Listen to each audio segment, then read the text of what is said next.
Good morning, everyone. Welcome to this Employment and Labour Practice new webinar organized by DFDL in collaboration with Mercer.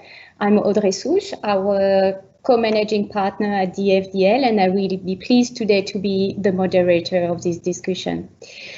So we have a very large attendance, surprisingly very large attendance today, with more than 350 registered participants. For now, I don't think everyone is yet connected, but I will take some time with the introduction so that whoever coming late will not lose too much of the substance of the talks.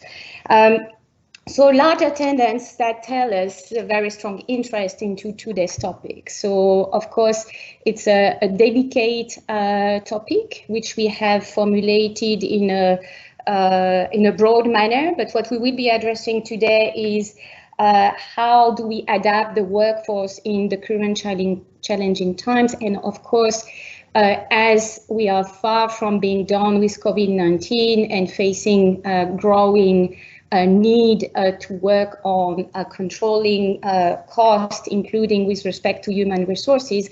How can we do this in the most sensible manner? Sensible in the sense of from a legal perspective, how we can do this in the right manner, but of course, and it's very important to look at the best practices and take into consideration the employees' perspective, their level of understanding, and their perception of compensation and benefits in the current times. So with that in mind, with this difficulty, we want to share this guidance and the benefit of our experience.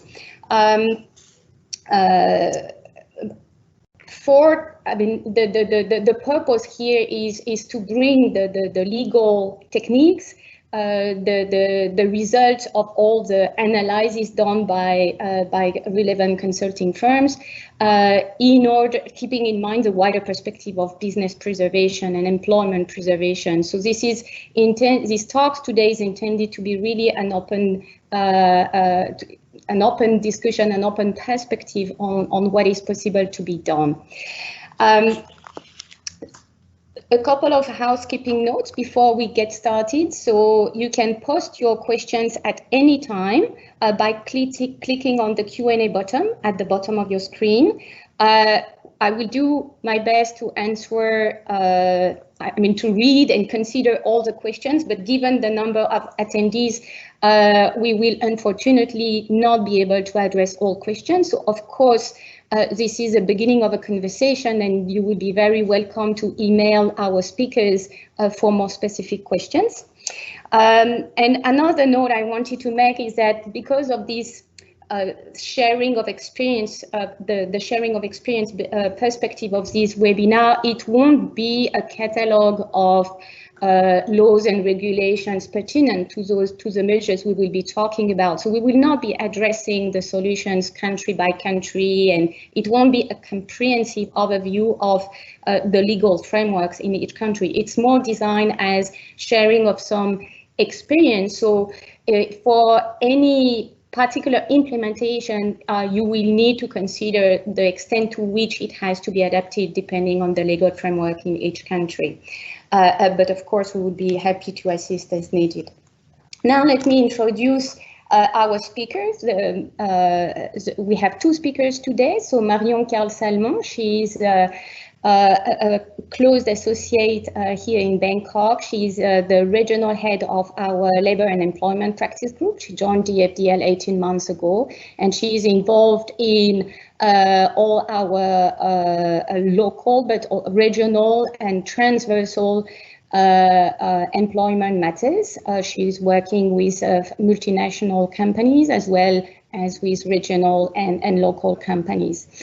She brought to DFDL her international experience as she worked in Paris for an international firm, BCLP, and before that in Dubai, always focusing on employment matters. And this is on the top of her academic background specialized in employment law. Jeanette Kwan. So Jeanette whom I get to know quite recently for the purpose of this webinar. So Jeanette is a market lead for the Indochina market at Mercer Singapore. So Mercer is, as I'm sure most of you HR professionals know, Mercer is a global consulting firm with a 70-year history. They are present in more than 130 countries. So a global consulting firm with, as far as I understand, a very strong footprint in our region. And Jeanette herself has been heavily involved in a number of surveys in relation notably to compensation and benefits plans in Myanmar, Cambodia and Laos. So that fits quite well with a DFDL footprint. Marion and Jeanette will alternate the talks, and she will drive you along our talks today, and I will do the transition. So let's get started. As I said, we are by no means finished with COVID-19, unfortunately, and human resources leader as well as all functional leaders are now facing some pressure to address a need for cost savings. And depending on the structure of the business, of course, savings on human resources is one area which is being considered, with, of course, a lot of sensitivity around human resources to the extent of the impact it has on people's life. So it is very critical to think the relevant, the possible measures very carefully in these times of uncertainty. So Marion, you will take us through a couple of options in terms of direct savings that can be implemented in those countries. Thank you, Audrey. Thank you very much for this introduction. Hello, everyone, and thank you for attending our webinar. So indeed, we're going to start our presentation, with a quick overview of what are the possible measures to implement in terms of salary, deferral, and bonus, so all the components of the employee's remuneration. So in terms of salary, so of course, I would say the most obvious measure when you face economic difficulties and when you need to do something, to keep your business afloat, will be to implement salary freezes. So pay freeze, from a practical legal standpoint, is relatively straightforward to implement, unless employees have a contractual right to a pay rise in their employment contract or, for instance, in a collective labor agreement. So based on this assumption, and provided that also decisions on pay rises have not been taken and communicated to employees already, a pay freeze can be implemented. By contrast, if employees have a contractual right to a pay rise, then it will be necessary to obtain each employee's consent or to amend the collective labor agreement. So another measure that we have seen in practice and for which we regularly provide advice to our client is a salary or working time reduction, bearing in mind that, of course, in the majority of cases, the working time reduction will go with a reduction of salary, but some companies are also implemented only reduction of salary. So clients must be very careful with this measure, because any unilateral pay cut or working time reduction will be considered as illegal in all our jurisdictions. And based on that, employees could, resign and claim for a constructive dismissal, where such constructive dismissal is admitted in the jurisdiction. So this is notably the case in Laos, or alternatively, they can also, keep working and bring, the unauthorized deduction from wages claim before the labor court. So this is really important for this reason, to get the employee's consent where the measure is contemplated. In practice, the consent is given via the recourse to an amendment to the employment agreement. And from experience, of course, since you need to have the employee's consent, we recommend providing clear information to the employee as to the temporary nature of the arrangement, and also the fact that, this arrangement will very likely be revisited once the current crisis is over. Also, and this is a tip that we normally provide to our clients, but this is important to to mention that this measure, although not favorable to the employee, is actually taken to avoid more draconian measures like redundancies. So when contemplating salary reduction or working time reduction, it is also important to consider the minimum salary requirement that is applicable in the jurisdiction in question. So this is notably the case in Vietnam or Thailand, where the government set every year a regional minimum salary. In some jurisdictions, and this is notably the case in Cambodia and Myanmar, the change of the employment conditions, so the change of salary or working time, must be reported to the competent authority. So in Cambodia, this is the Ministry of Labor. You need to have a prior approval from the Ministry of Labor if you want to change the normal working hours. And in Myanmar, the competent authority is the Factory and Labor Law Inspection Department. And if there is a change of working time in Myanmar, the notification should be made beforehand. So this is really important to take into account, as otherwise, the change will be regarded as illegal. Another measure that we have seen in practice, and this was, from experience, largely implemented at the beginning of the crisis, where most of the countries went into lockdown, is the salary deferral. So the salary deferral will be as for the salary reduction, subject to the employee's consent. And since you will impact the employee's remuneration, it is very important to enter into a specific agreement. So it can be an amendment to the existing employment contract, but an agreement where it will be provided that the employee has no acquired right to the deferred salary, and especially if the employee resigns or if the triggering events or targets are not met. So in practice, the amendment should specify the event or criteria on which the deferred salary will be paid back, and the date or event on which such criteria will be assessed. So what we have seen is that triggering events are generally based on economic performance of the company, such as reaching certain sales target or profit margins. So now another remuneration component is the discretionary bonus. So depending on the terms of the employment contract, because in general, discretionary bonus are provided in the employment contract. So any amendment to the amount of discretionary bonus will be permitted to the extent permitted by the employment contract. If the employment contract expressly specify the discretionary nature of such remuneration, then in all our jurisdiction, in principle, the employer has the leeway to adjust upwards or downwards its amount.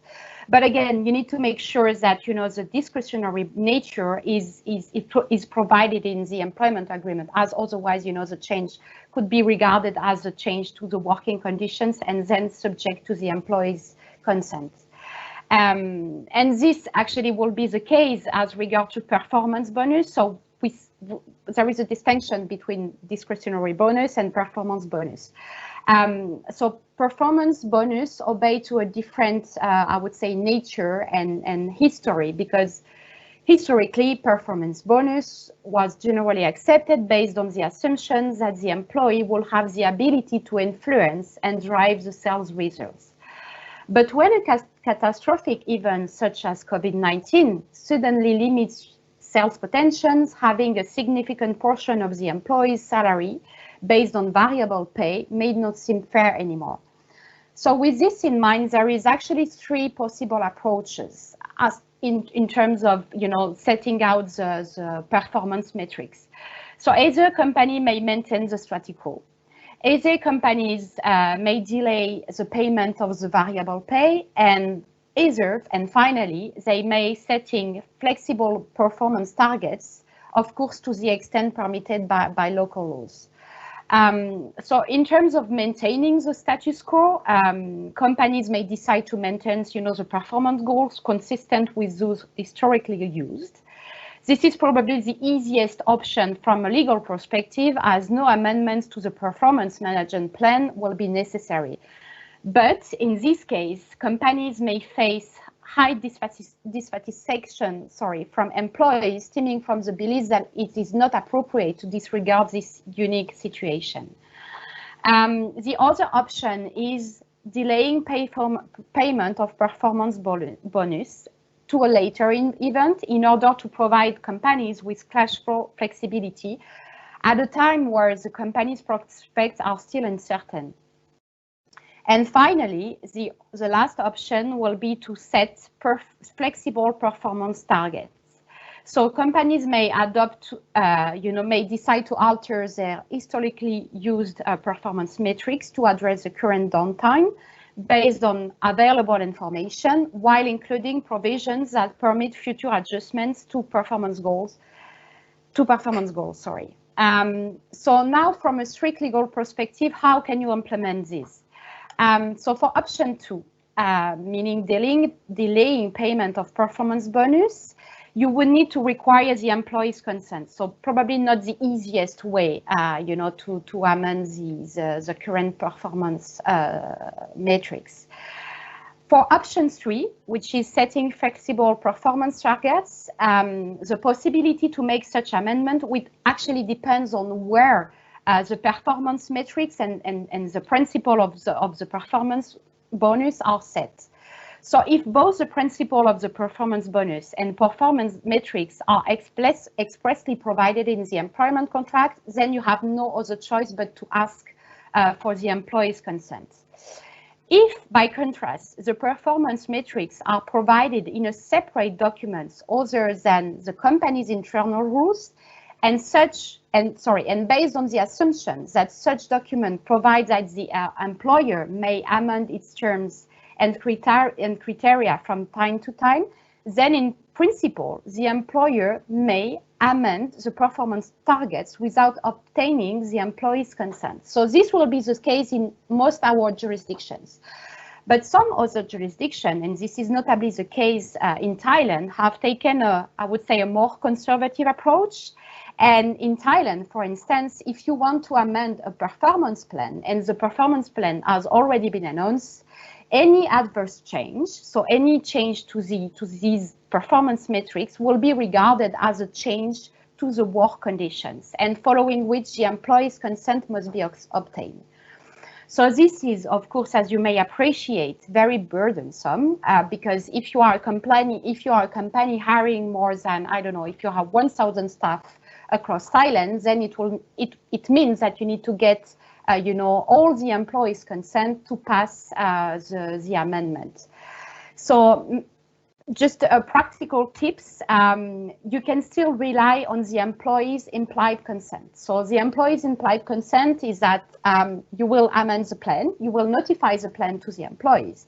If you don't have any employees, challenging the new terms, and if they actually accept, the terms, implicitly, if the terms of the amended plan, then you can modify the performance targets. But you still face the difficulty of having one employee challenging the amendments, and in such a case, if you don't obtain the employee's consent, then you need to go back to the former performance metrics.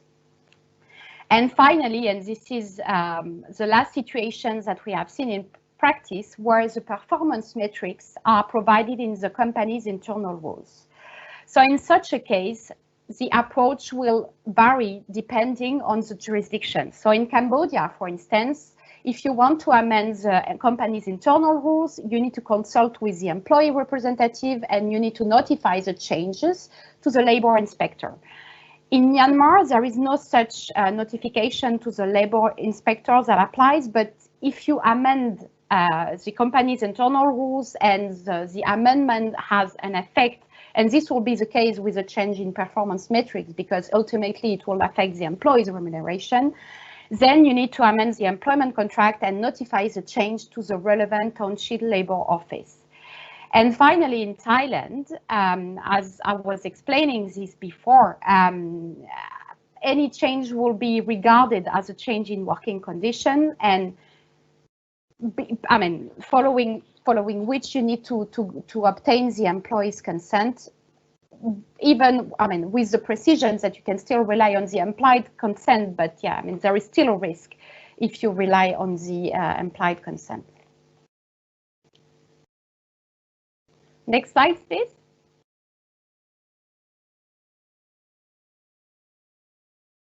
Next slide. Yeah, thank you.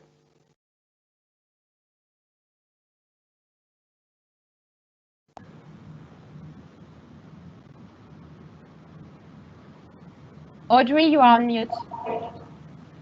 Oh, sorry. Thank you, Jeanette, for joining this DFDL event and bringing you the benefit of your experience. Mercer is at the forefront of the analysis of the key trends in terms of HR, and yourself, you have worked a lot in other countries.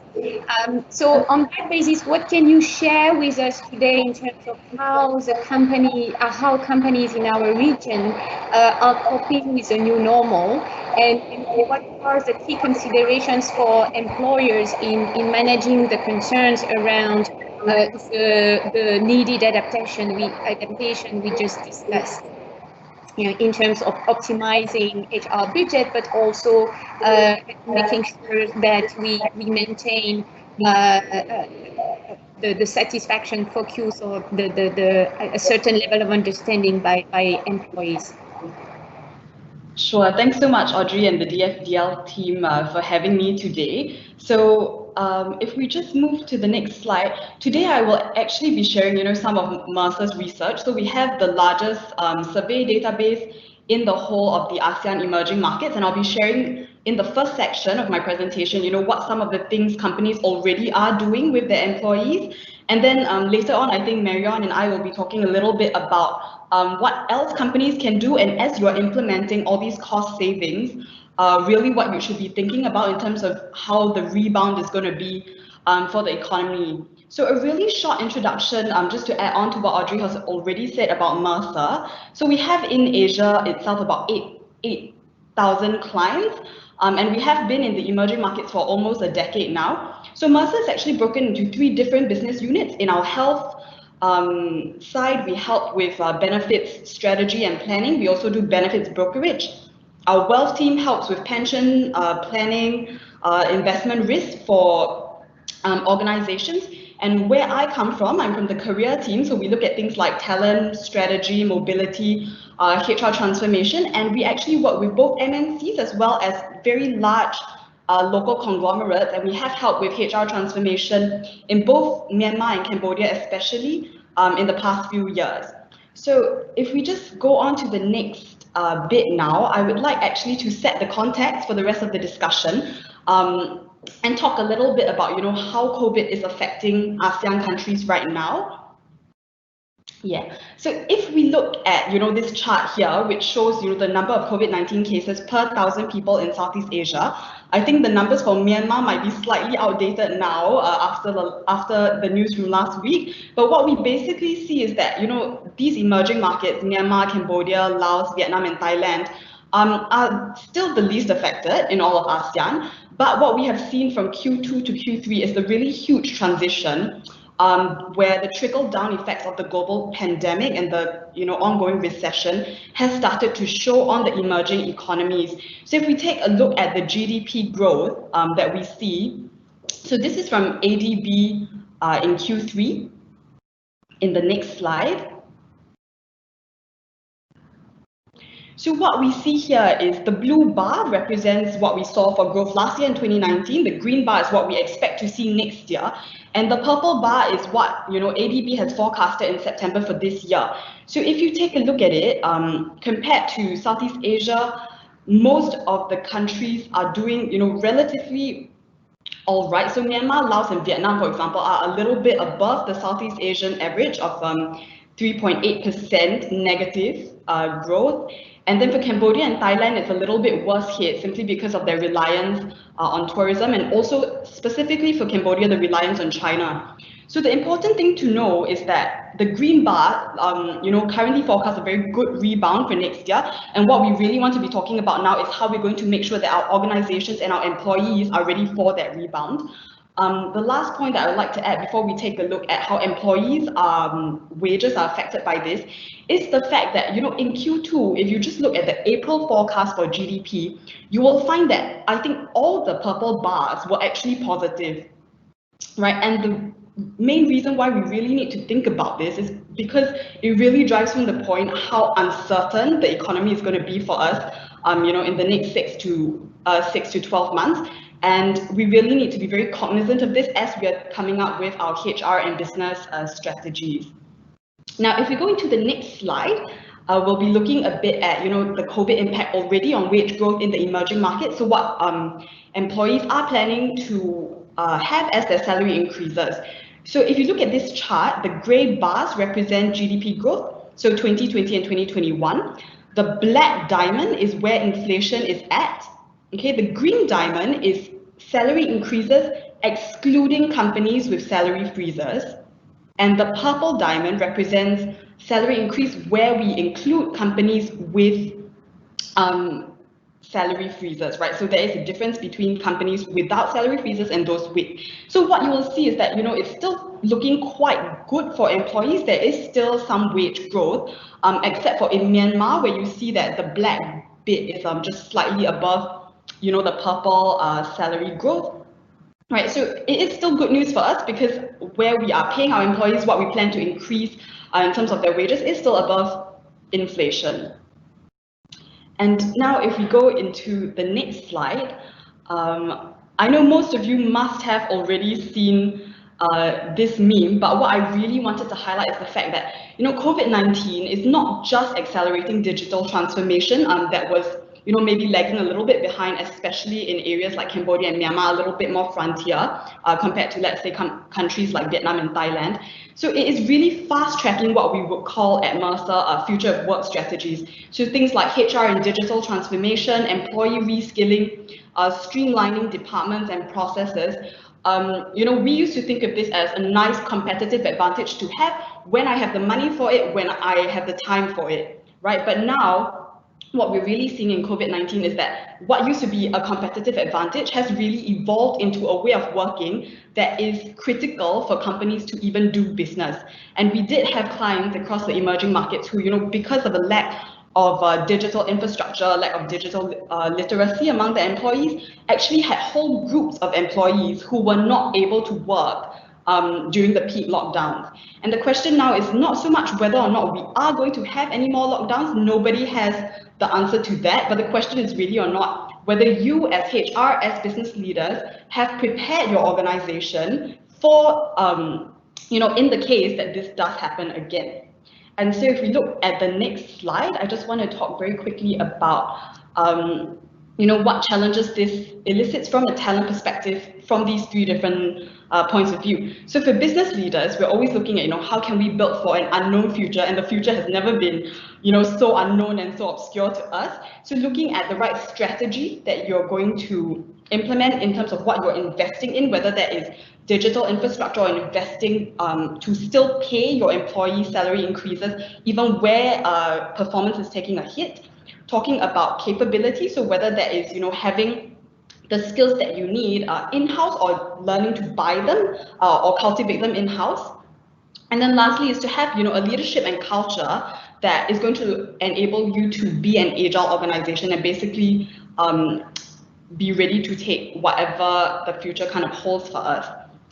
From a HR perspective, this is not very different from any typical year, but of course it's even more critical, I think, at the retention portion. So HR is always looking at how we can retain, how we can develop, how we can retain. Now when most of us are not really hiring so much, what we really want to make sure is that we are keeping all our high potentials and retaining the right people. So a good talent management program, making sure that we have very clear career paths in place, and communicating this very clearly to employees is key. Making sure that we have our total rewards down is also key. And then ensuring that, while everything is happening and everybody is kind of unsure, uncertain, and maybe a little bit scared about what is going on, how are you going to maintain your employee engagement levels while, needing to make certain strategic cuts?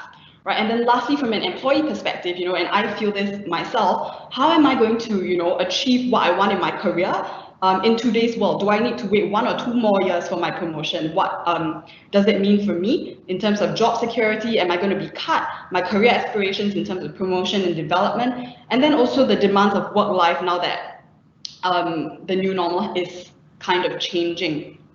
Right. So with this context in mind, I would like to show you, some of our very exciting data from Mercer's survey. So if we just jump into the next slide, let's start by taking a look at, how companies have actually adjusted their budgets from 2019 to 2020. So when we did this poll in Q1 across these countries, we found that immediately companies were cutting down on what normally would be seen as good to have initiatives. So things like training and development. For recruitment, it was immediately either frozen or they were only hiring for replacement. Work-life balance has actually increased a little bit in terms of budget, which is where you will see the green bits. Okay, healthcare and benefits is the only main part that we see increases across all the countries, and this is simply because for the emerging markets, most healthcare and benefit plans are not insured, but they are self-funded by the company, and about 30% of companies also cover employees as well as their dependents. So it became really important to make sure that, in the case my employees get sick in this pandemic, that I have enough money to cover that cost. Okay, and then what we also saw was, while a majority of companies, still said that there would be no change for salary, about a quarter of them did already decide to cut base salaries. And then if we look at short-term incentives as well, you see about 30 to 50% deciding that they're going to shrink their bonus pools. And if we look at the next slide, we can see, how this has changed from Q1 to the end of Q2. So while most companies actually said at the start of the year, I think 90% of companies ensured that, they would not be freezing salaries and they might just be making some reductions. What we saw when we checked again with our clients in Q2 was that because of how the situation had changed in the emerging markets, we saw that companies were now implementing salary freezes. Okay, and now more than half of companies across the market have decided to implement these freezes either for all the employees or for some specific groups. And for the other half who are not freezing salaries, 30 to 40% of this other half is still monitoring the situation to determine whether or not they're going to freeze their salaries, right? And we also see a significant amount of companies implementing as well temporary salary reductions. So I think only in Myanmar, this salary reduction is very aligned to a reduced number of hours. But this is simply because, from our data set, a lot of our clients in Myanmar are consumer good companies who do manufacturing in Myanmar. And of course, because of social distancing and such, they had to spread out and lessen the number of workers they had in their factories. And so they had to basically align pay to the number of hours there. Okay, if we take a look now, at the other bit of pay, which is the variable portion. If we look at variable bonus, so funding and performance weightage, how variable bonuses are funded, it becomes very easy for you to draw the conclusion that, smaller business, worse performance means a smaller bonus for us in the emerging market, simply because most bonus pools are funded, 49% on average by company performance, right? So we use whatever profits we have from what the company gets to give it back to the employees. about 2% only of companies on average use division performance. So this would be like business unit specific performance. And then about 29% use both corporate and division performance. So that means, you know, your headquarters and overall company performance, as well as your business unit. And then a small amount of companies, about 8% across all markets, have a fixed bonus pool that they have at the start of the year, and this is not funded by directly correlated to business performance.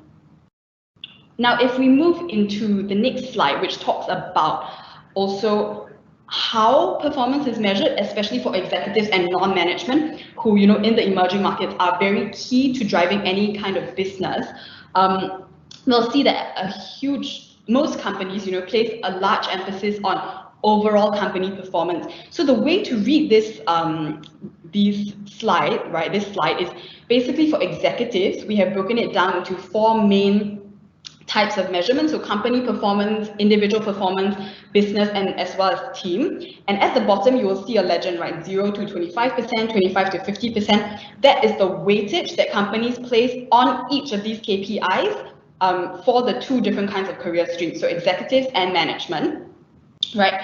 And so you will see that, you know, for most companies, the largest emphasis is placed on company performance, and this is both for executives as well as management non-sales, followed by individual performance.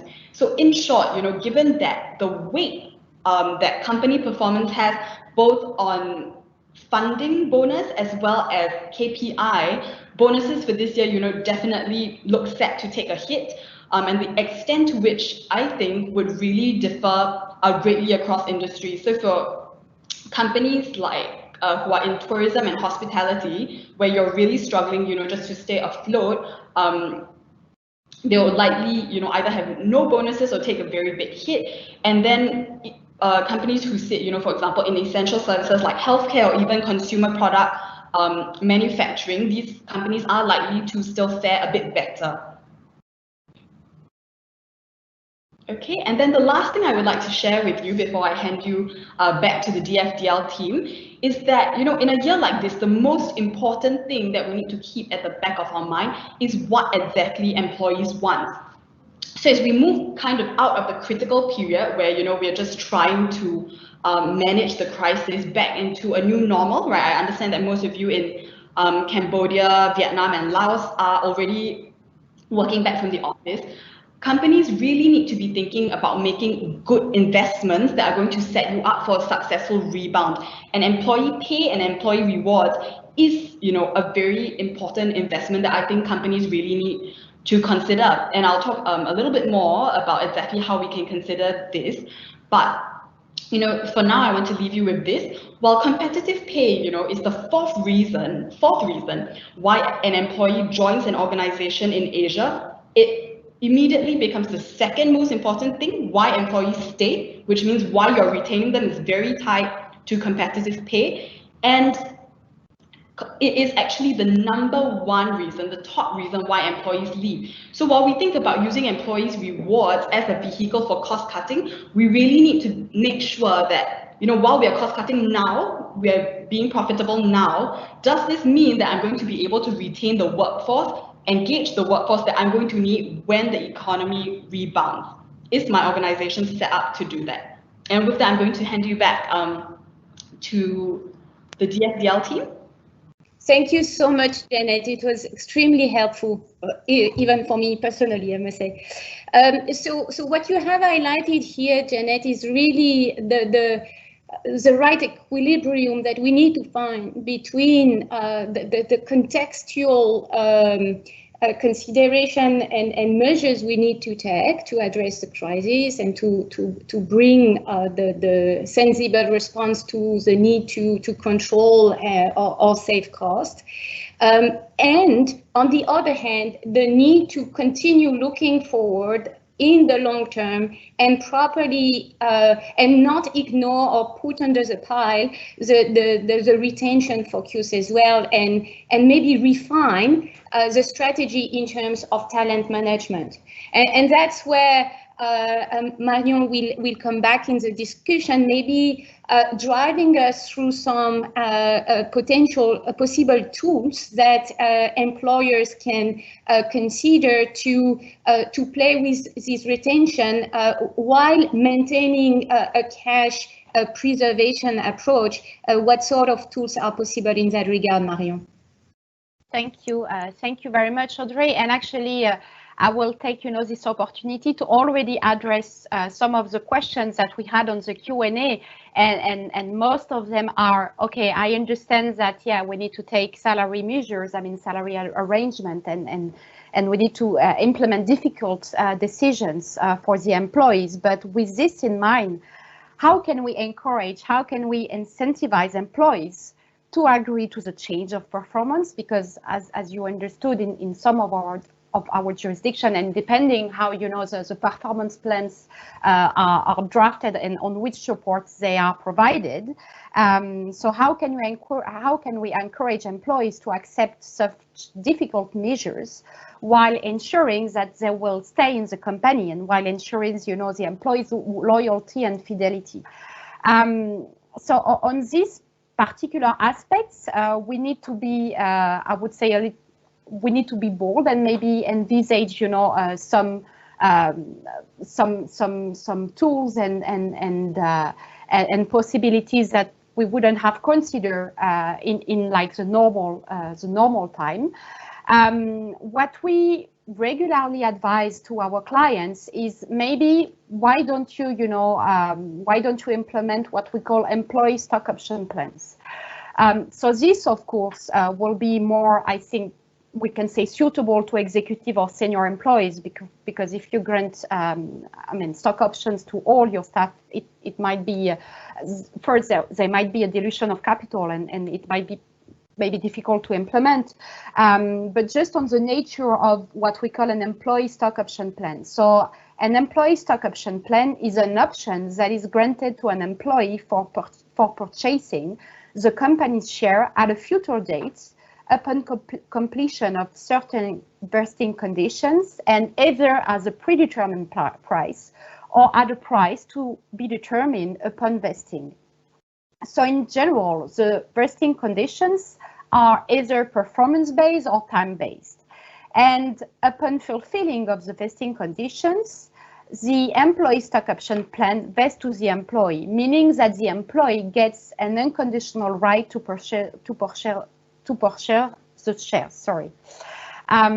So in this specific situation, the employee will actually buy or purchase the shares. But you may also decide to grant free shares, and this will be in particular in replacement of the discretionary bonus, if you are not in a position to pay the discretionary bonus for a said year, or also in lieu of a performance of either the discretionary bonus or the performance bonus.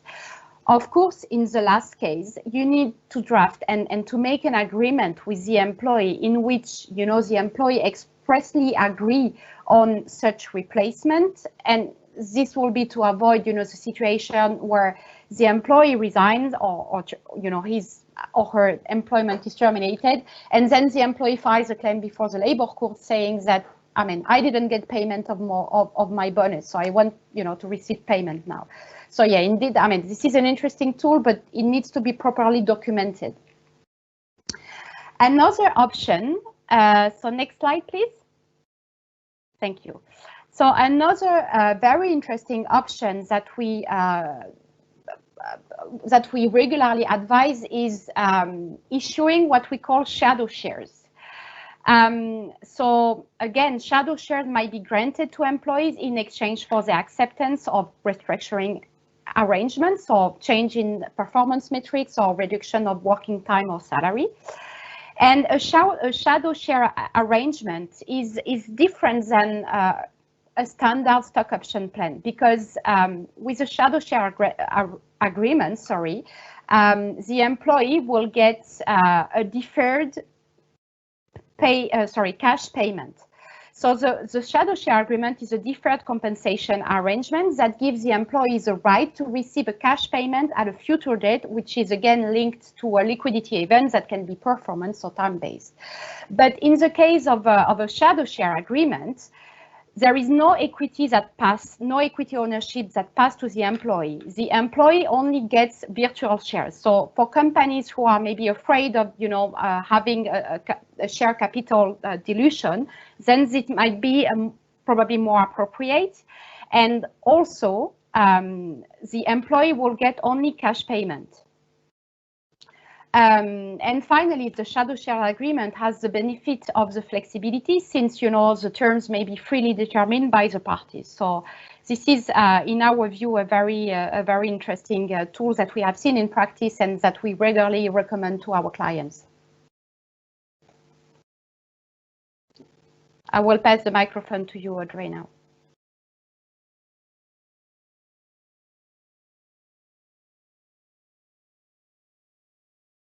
Audray, you are still on mute.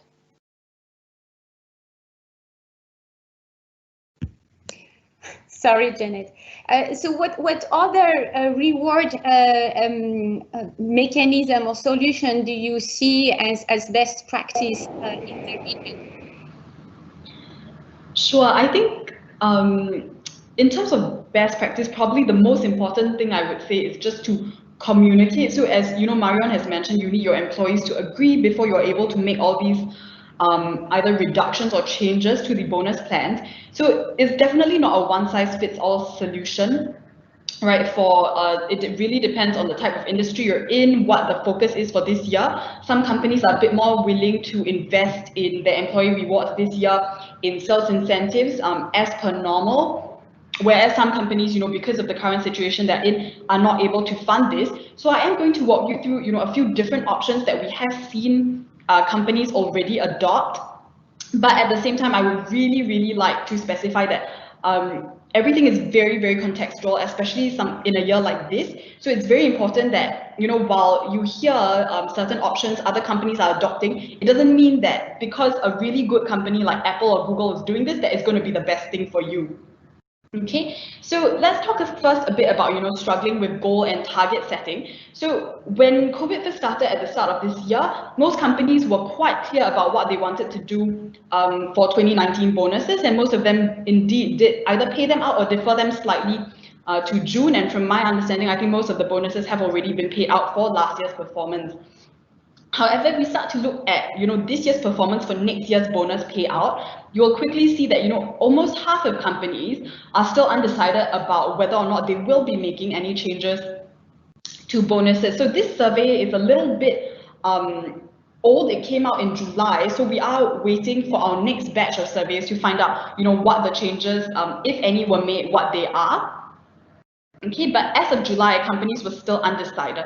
And if we take a look at the next slide, in terms of some of the actions that HR or business leaders can take, especially for your critical roles, so for people who are, for example, a head of a business unit, a head of a function, excuse me, replacing existing goals with some that are, a bit more relevant or a bit more controllable for the role, for the person in the role, can be key to continuing to drive performance and not letting employees just be demotivated. So of course, the key principles of goal setting, like how controllable it is for the employee, how you are able to measure it, and its value to the business are still, the most important.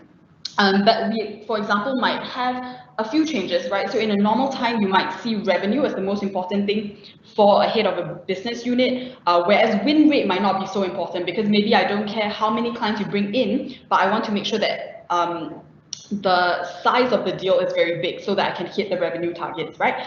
But because maybe this year companies are, not so willing to buy, clients are not so willing to buy, so the amount of influence that any salesperson has on client buying decisions becomes, significantly reduced, and it's very difficult to set targets in terms of the revenue numbers. So you might want to move this from a very high weightage to a medium weightage, and to make up, for that change in weight, what you can do is maybe increase the weight on win rate. So if you bring in 10 clients, maybe they are not big businesses, but they are small businesses, but if you're able to win or those 10, that is a good win rate for your effort, that might be a value to the business as well. And then you can also, start to emphasize certain things that maybe were not so important previously. So things like client servicing. For example, it might be, a lot of relationship building with the client. You might not be generating revenue immediately, but of course, helping your client through this difficult period will hopefully, gain you a place in their good books when everything rebounds, and hopefully you're the first person that they're going to be thinking of. And also certain things like, team management, so like developing yourself and your team, as well as maybe innovating certain products. You might not have a lot of time to do these things as a head of a business unit in a typical year, but because business is slowing down slightly this year, we have a little bit of spare capacity, and these can be generated into generating competitive advantages for the firm in preparation, as I said, for the economic recovery. And if we go into the next slide, if we're looking at things that are valuable for across the board for all employees, one thing that we really realize is that one way you can optimize is, of course, by focusing on the elements of rewards that employees value. So the first thing is that organizations actually spend about 20 to 30% of employee base salaries on benefits. So we're only talking about anything that's above statutory requirement. Training and development, well-being, so like things like having a nice stock pantry, with some tom yum soup, for example. Employees usually think that companies are spending way less. They think that companies spend only 10 to 15% on them, right, in terms of benefits and things. And this is simply because not all reward elements are actually equally valued by employees. And one of the opportunities that exists right now is for you to be very analytical, to use your data and surveys that you have done internally, so like your employee engagement survey, for example, to find out, basically what employees want. And for things that employees don't want, that is really where you can cut your costs this year. So there are two slightly different ways to look at this. The first is if you're just looking at employee benefits, one of the things that we have found, from our work with a lot of different companies is that, employees' ages really matter in terms of what they are interested in. So if you're in your 20s, for example, the number one thing that employees value is actually leave benefits. The second thing for people in their 20s are flexible working arrangements. And then the third thing is flexible benefits. So a pool of money that, they can use either on their gym memberships, they can use on their holidays. And they are maybe not so interested at all in health and medical benefits, because when you're in your 20s, as I am, you think you're invincible and you're not going to get COVID, or even if you get COVID, it's going to be fine, right? But then, maybe you sober up slightly when you're in your 30s and 40s, and you become a bit more interested in things like health and medical benefits, risk insurance for your finances, because you might now need to support a family, and then you're still interested in these benefits because, you want to have a good work-life balance. And then what we find is that for employees who are above their 50s, of course, they are interested in the retirement benefits that they have. Right, and certain things like, for example, health and medical benefits can be very expensive, especially if you're using, a regional plan for all your employees. Why not give them the option to have, for the same cost, you can be giving your employees in their 20s flexible benefits, which they are much more likely to use and going to be much happier about. And so the second important thing to do is actually to kind of look within your organization how important a benefit is versus the satisfaction that your employees get from these different items. And this is just an illustration, but potentially you can reduce spending in areas where satisfaction is high but importance is low, in order to now have a pool of money that you can again put back either into your employees' bonuses or back into their base salaries. Okay. And if we take a look at the next slide, I want to zoom in a little bit specifically to the sales force, who for a lot of us are our frontline revenue generators.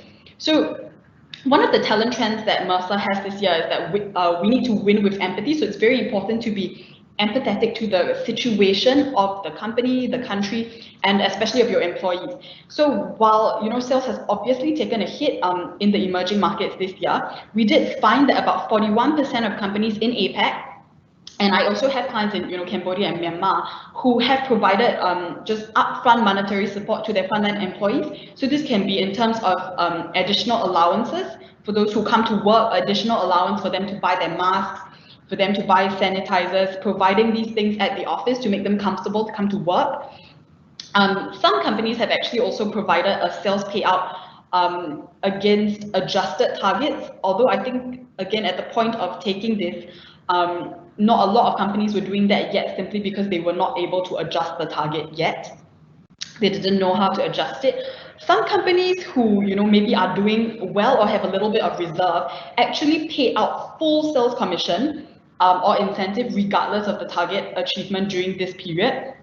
Okay, and then also set a bottom line of payout regardless of the target achievement. So again, giving them kind of assurance that they are going to get this flexible portion, especially because for sales employees, I have seen in the emerging markets where base can be just 60% and variable is 40%. So for these people, they're going to be very worried that they are not going to get a significant portion of their income is going to be lost, right? And then right at the bottom, we also did have some companies who, about 17% in APAC, who had to suspend work, but they were still paying their frontline employees. So again, this is another case of investing, right? I'm still paying these employees, even though right now, because of the current situation, they are not able to bring any value for the company. But at least I know that when the economy rebounds, I still have this sales force that is there, and I haven't, had to cut them, or I haven't cut them, so that I can be ready for the next stage.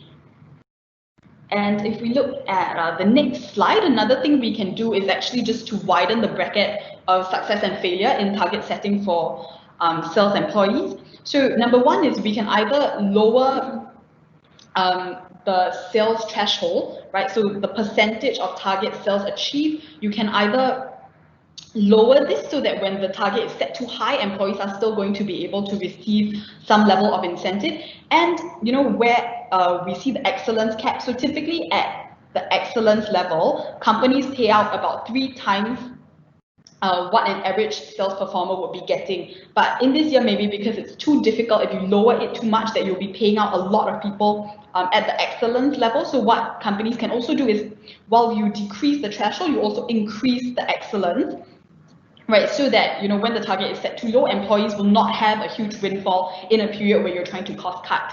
And we assume that after the first few months of trial and error, that you will be able to get a little bit more consistent and predictable sales, and then you can revise again the threshold for excellence, as well as the sales threshold. So for those who are non-HR, I just want to note that sales threshold is typically the amount of sales, or the percentage of sales that employees have to hit before they receive any incentive or commission. Okay. So with all this in mind in terms of pay, I just wanted to remind us that there are some other things as well that employees are interested in. If we think back about the slide I showed about why employees join, stay, and leave in ASEAN, while compensation and benefits or rewards is one of the key things that has basically become a hygiene factor in Asia. You have to have this or you are not competitive at all. There are also certain other things that actually fall within the yellow bracket that employees are interested in. So they want to have good defined career paths, and they also want to have a company that looks after their well-being, right? And in the slide we saw previously about what employees want, we saw career opportunities as well as development opportunities as one of the top 5 reasons for staying, leaving, as well as joining a company.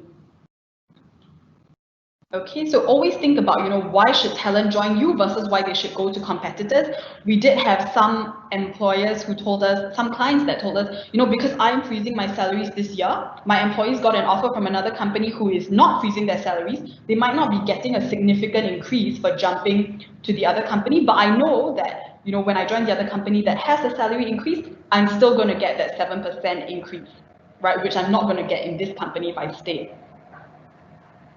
Okay, and then the last thing that I would like to leave you with is, communication is really key. So having regular and transparent communication updates, sharing plans for where the business is headed, how the business is doing, is very comforting to employees.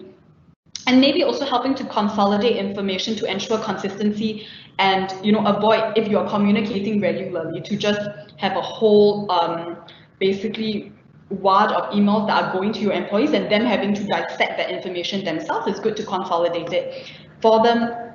You know, if you are able to or have already invested in digital tools that are able to allow connections, so even things like Link and Skype, chat boxes help to focus on a positive employee experience. Redesigning maybe some internal processes and systems, like what people are able to have access to on the secure networks so that they can stay in touch, staying relevant in this time. And then lastly, of course, also, you know, focusing very much on the physical as well as emotional health of employees. You know, for those who are back in the office, it might not be so much a fear of COVID, but maybe a fear of not hitting their target this year, not knowing what's going to happen if they don't hit their target. Again, about whether or not they'll be promoted, whether or not they'll be getting their incentives, their bonuses. People really want to know this. And then, of course, if you are able to, you know, doing employee focus groups is a really good way to get this information. And actually, the last thing that I wanted to leave you with is, you know, when we did have a lockdown across most countries, we actually asked employees whether or not they felt more productive at home. And what we found was that employees who felt that they were not productive were actually, you know, the ones who were most worried about A, job security, and B, whether or not they were going to take any hits into the income that they were getting. So again, this just drives home the fact that communication, letting employees know what to expect, is really, really key to ensuring that, you know, employees stay engaged as well as motivated, so that everyone is prepared for the rebound when it does come. So with that, I think I will pass you back to the DFDL team. Thank you so much, Jeanette. So, of course, communication in terms of retention and engagement, but also when it comes to that point where measures are needed to be taken, of course, communication smoothens the process, and even though it takes more time to discuss those things upfront, ultimately that's definitely beneficial. Now, again, I think that the third time I'm saying this, but obviously we are far from being done, and we need to look at what's next with the COVID situation. So Q4 2021. So further steps, further measures, further planning. So what will be our suggestion in that regard, Marion? What are the different options that different scenarios, not much options, but scenarios that we are seeing emerging? Thank you, Audray. And actually, to answer your question, I will also take the opportunity to answer one of the questions that were raised in our Q&A, and which is directly related to this. So the question is employee salary cut the only option of maintaining financial health of the company, or there are some other way for non-listed companies? So in practice, I mean, you have implemented everything that were legally possible. So salary reduction, working time reduction, but you're still facing economic difficulties. So when you reach this stage, the next step will be what we calls all the restructuring options. And one of these that we have seen starting to be implemented in practice is relocation. And this actually echoes, one of Jeanette's slides on the prospects for 2021. There is, jurisdictions like Cambodia or Thailand that, are really struggling right now, and for which the prospects may not be as good as anticipated, but there are some others like Vietnam, which are doing pretty well, and for which the 2021 prospects are quite okay. So if you have talents and you want to maintain these employees, but you think, okay, I mean, their position is no longer justified in Cambodia or in Thailand, but I mean, they could bring very interesting assets in our Vietnamese team, how can you, effect from a legal perspective the relocation? So from practical and legal point of view, relocation equals to what we call a transfer of employees. So in that case, it will be for in the context of economic difficulties. And I will actually take the example of Vietnam because, as I was mentioning before, I mean, Vietnam is doing pretty well. So this might be an option for companies who are different subsidiaries in the APAC region. So in Vietnam, except when the transfer of employment results from a merger, consolidation, division, or separation of enterprise, Vietnamese law is silent as to the transfer of employment from one entity to another. So in practice, that means that if you want to relocate your workforce and your key employees, you need to obtain the employee's consent. So with this in mind, how can you effectively, effect the transfer even if you have the employee's consent? Because there will be a change of employer. So there is actually two ways to do that. So either you decide to enter into a mutual separation agreement between the employee and the existing employer, and you also enter into a new employment contract to really effect the change of employer with the new employer. So this is the first option. What we have seen is that in practice it might be, I would say, not favorable for the employer, because if you enter into a mutual separation agreement, then in principle you need to pay all the severance package to the employee and all outstanding amounts. And this is, and to be honest, I mean, we don't advise clients to enter into mutual separation agreements without paying all the severance entitlements, because there is still a risk that the employee files and challenge the mutual separation agreement if, for instance, he's not happy with the new employer. So this route might, not paying all the severance package is not recommendable from our perspective. And another option, but which is maybe less widely understood by the labor authorities, but for which we still, can provide assistance on, is signing what we call a tripartite agreement of transfer with, again, a new employment contract. So under this option, in principle, the severance package is not required to be paid to the employee. So this might be an alternative, interesting option for the employant. This is, of course, provided, and this is actually applicable to the first option.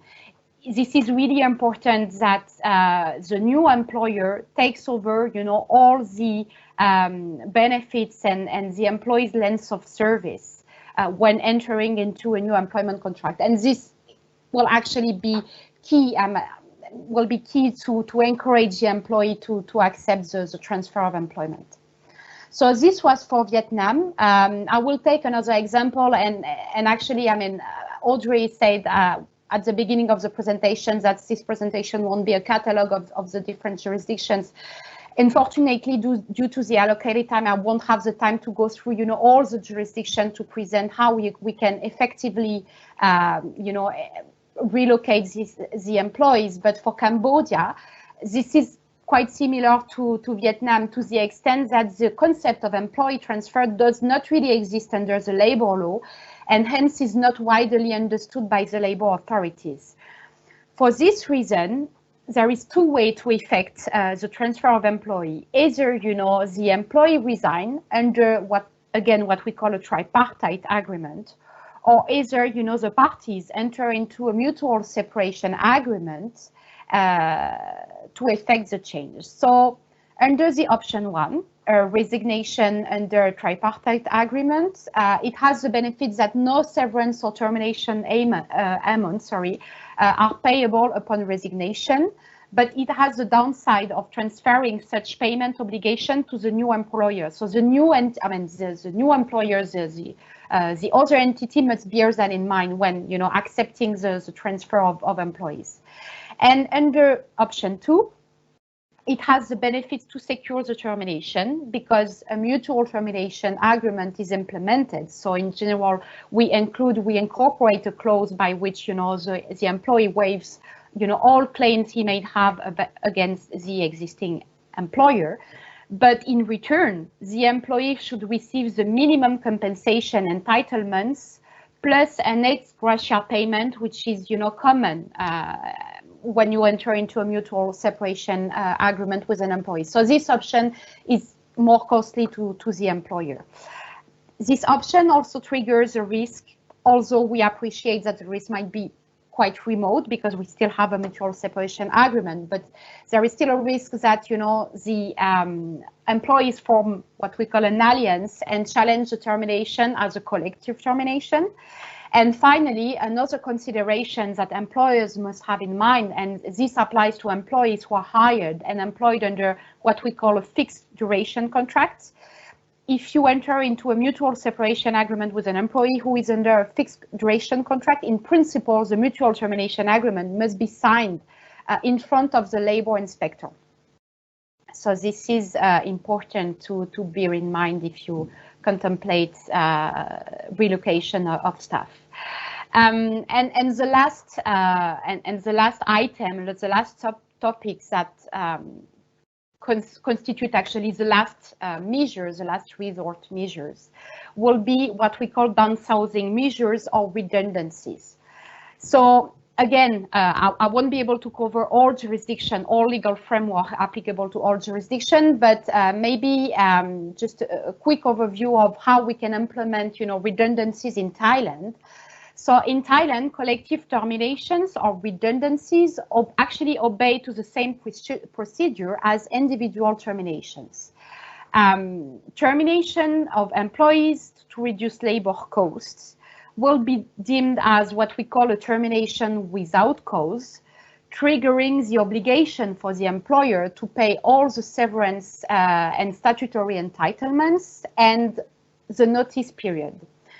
And speaking of notice period, one of the particular features of Thai employment law is that unless, of course, the employment agreement provides for a greater period, the notice period to be served to the employee must be of at least one round of salary payment.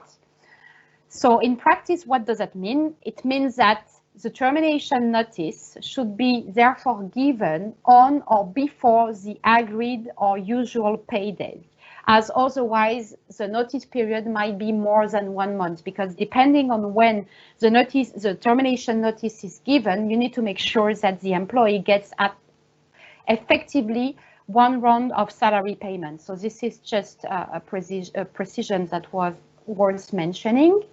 So in terms of, valid cause, because this is a termination without cause, but you still need to justify the economic difficulties.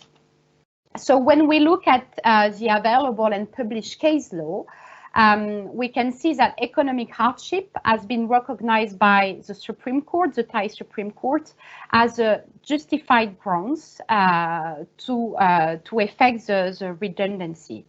And more specifically, it has been ruled that reorganization and restructuring to reduce the employer's costs and expenses and to accommodate the current economic situation constitute one of the justified reasons.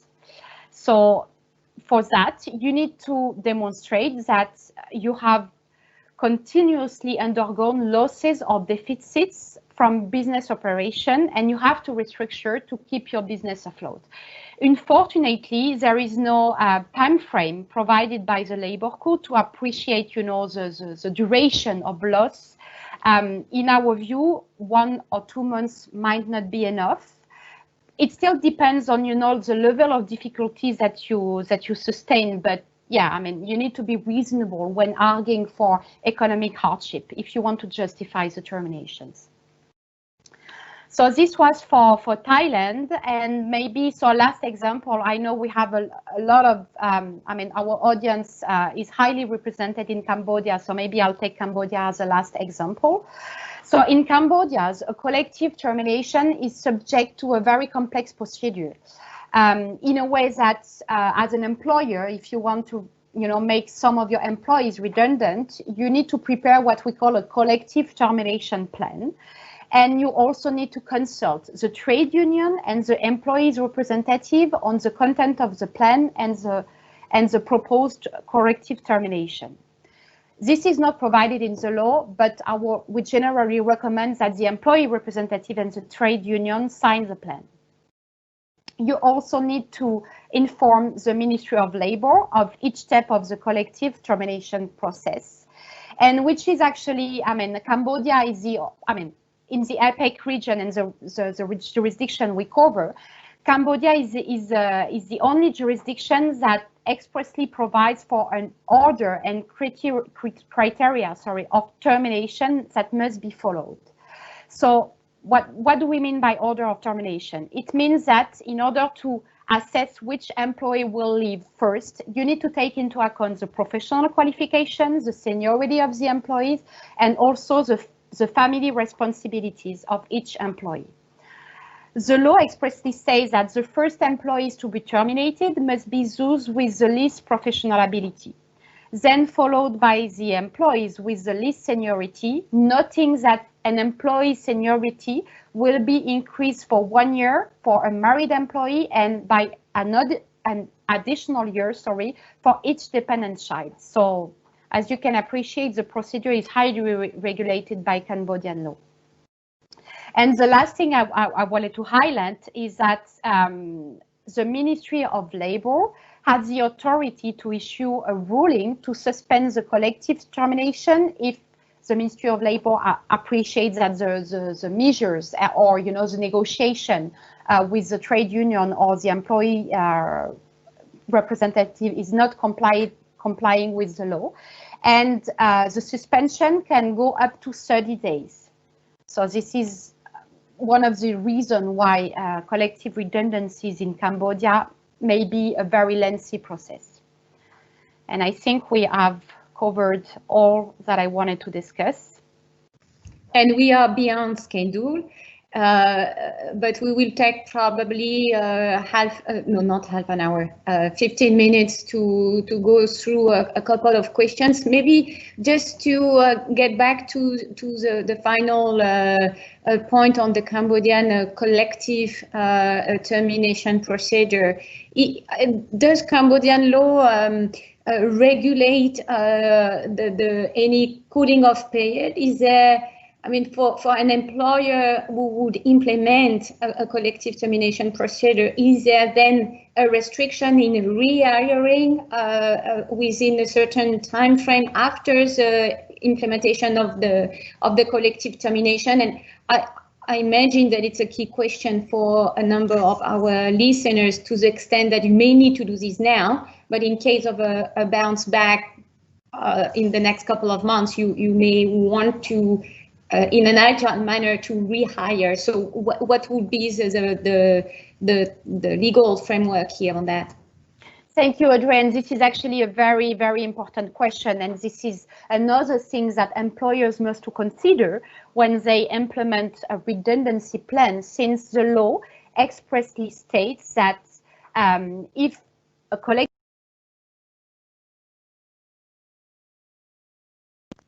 Marion, you accidentally turned to mute. Yes, sorry. So I'll resume my answer. So this is actually a very important question that employers need to take into account, because the law, Cambodian law, expressly says that if a collective termination occurred, then if there is any opening job position in the next 2 years for a job that is similar to the position for which an employee was priorly terminated, the employee will have the priority over this position, and this will go for 2 years. So this is something that is very important to note, as otherwise, it could, the employer could be in breach of the whole redundancy procedure. And in practice, an employer must send a letter, proposing the position to the employee, and following which the employee must appear at the company within 8 days of receipt, or if he or she doesn't appear within this time frame, he or she will be deemed to have renounced to the right to be rehired.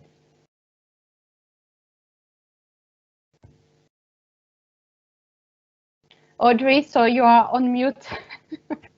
Talking about this mechanism, or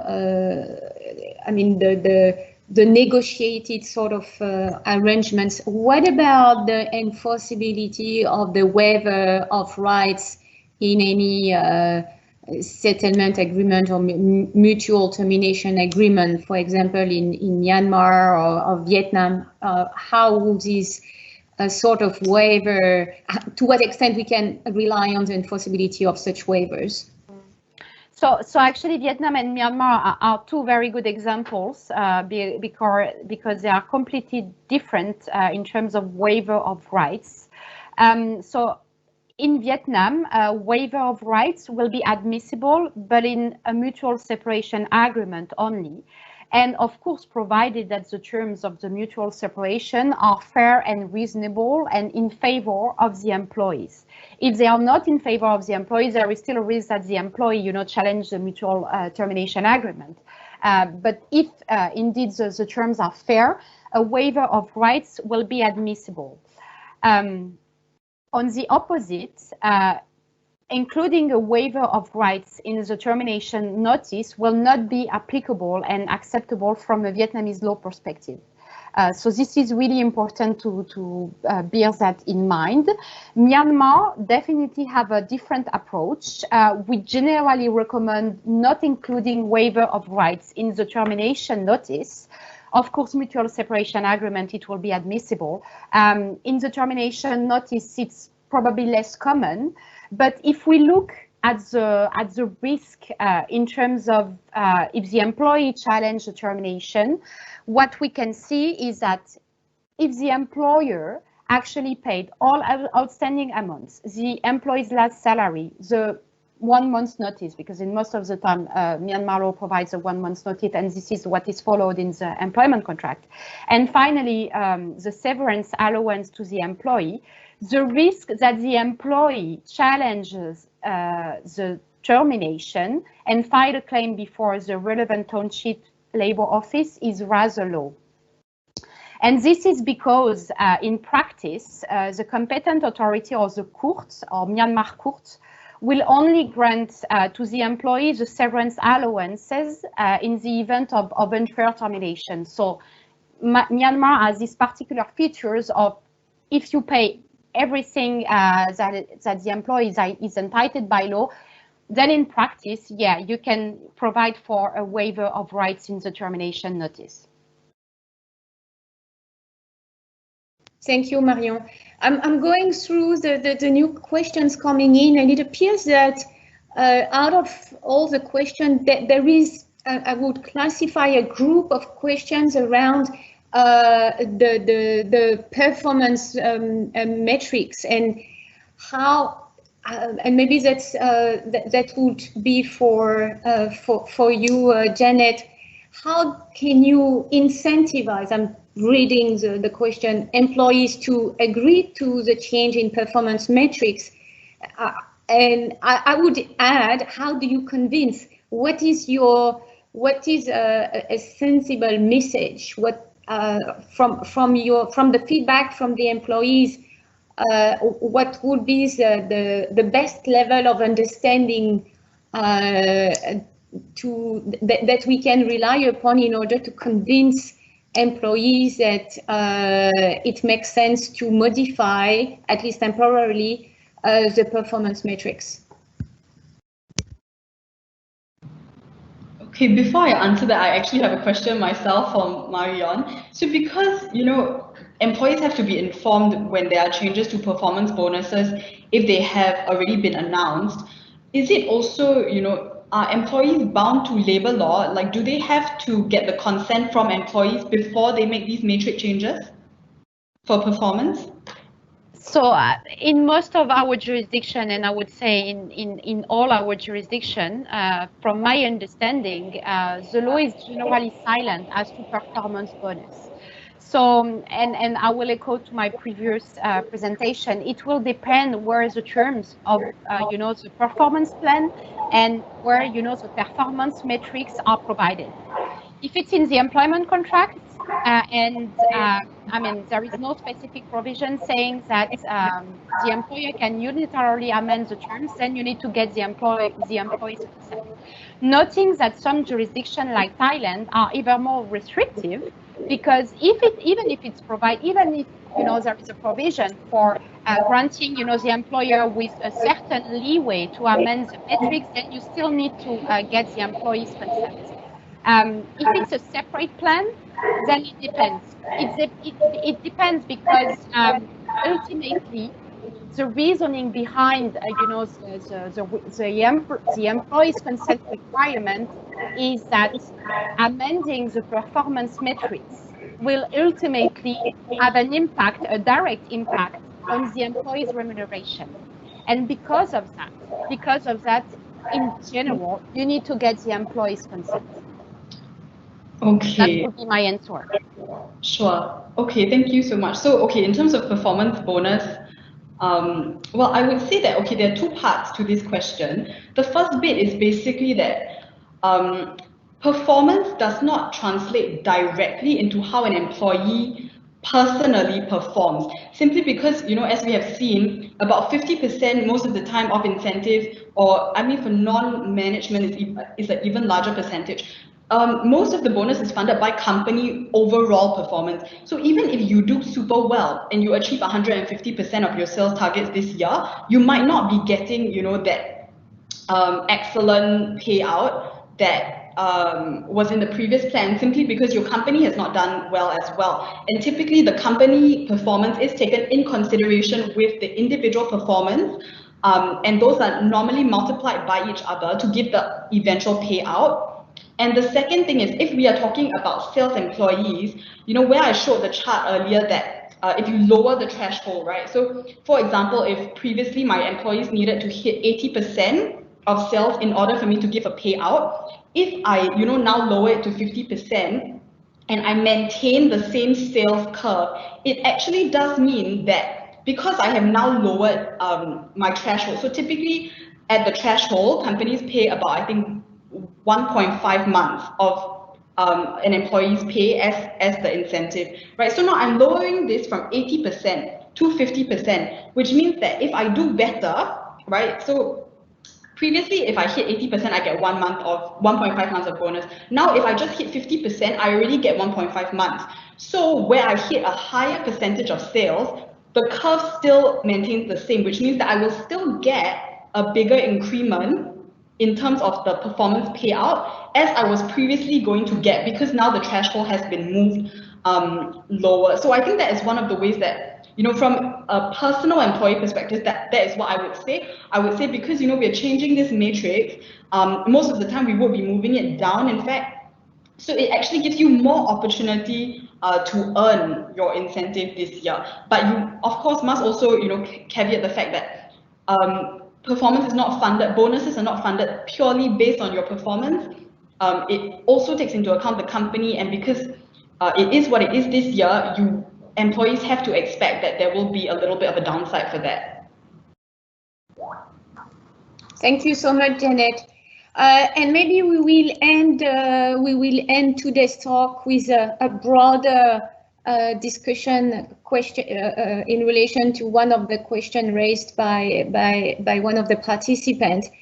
This is about motivation and energy. So of course, for months now, we are very limited in terms of what we can do in terms of team building and that sort of grouping and bounding together. So what sort of practice you have seen, or what you would recommend to make sure that your team does not lose motivation through these difficult times? Are there any good tips in that regard, Jeanette? Sure, I'm going to come from 2 points. So the first is the rewards perspective, as always, because that is my main job. I would say, I think the key thing that I have seen in my clients' companies, as well as for myself as an employee, is the most important thing is knowing that if I do go the extra mile this year, if I do still put in my effort, and motivated to help the company do well, the most important thing I want to know is whether that is going to pay me back. So again, communicating that, you know, there is still going to be performance bonuses, how exactly it has been reduced, exactly what basically you're going to get for your efforts, I think is the key thing that employees should be told about or given some clear communication on. And then the second part is, of course, a bit more creative, really depends on your company. So while, you know, people are allowed to go back to the office in Thailand, for example, it might not be the case for all companies. Some of you might still be working remotely, team A, team B. So some maybe exciting things that we have done in Mercer is one of my colleagues actually, you know, suggested that because most of us work in small teams, maybe you could go to your team leader's house, right? So just a group of 5 of you having a nice dinner, just reconnecting with your colleagues who you might not have seen for a few months. That is one of the ways. Another thing that you can also do is, of course, have a webinar, and you know there are a lot of functions now on things like Zoom and Microsoft Teams. You can have breakout rooms. We even had a little scavenger hunt in Mercer, Singapore as well. So there are a lot of creative ways that you can do this, and you know things like there's now an app online called Jackbox, for example, where you can play games with your employees. So I think one of the things would be, you know, to kind of as if you are a business leader or HR leader, one of the important things would be to tell, you know, managers that, you know, they really play a very key role in engaging employees now. Of course, they always did already when we were in the office, but now that, you know, you might not be face to face, they are even more at the forefront of this engagement. And so to enable them and also support them in their, you know, in the ways that they think about in order to engage their employees, I think these are two things that, you know, would be what I call best practice or easy for us to do and also cost effective.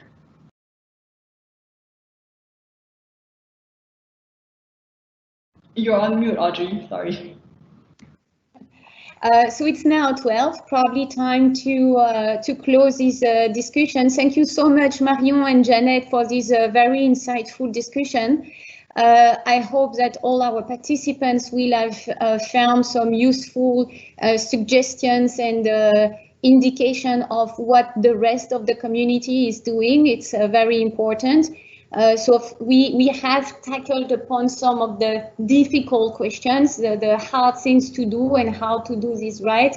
But the message we are sharing here is that it's also about empathy and communication. And the more we communicate and the more we spend time explaining the difficult measures, but also bringing, presenting those together with our good faith based effort to present new things and to continue the engagement of the team is very important. So if you have any question, do not hesitate to reach out to Jeanette or to Marion. And thank you so much for your attention and for your participation. We've been very honored to see so many people interested in this topic. Thank you so much.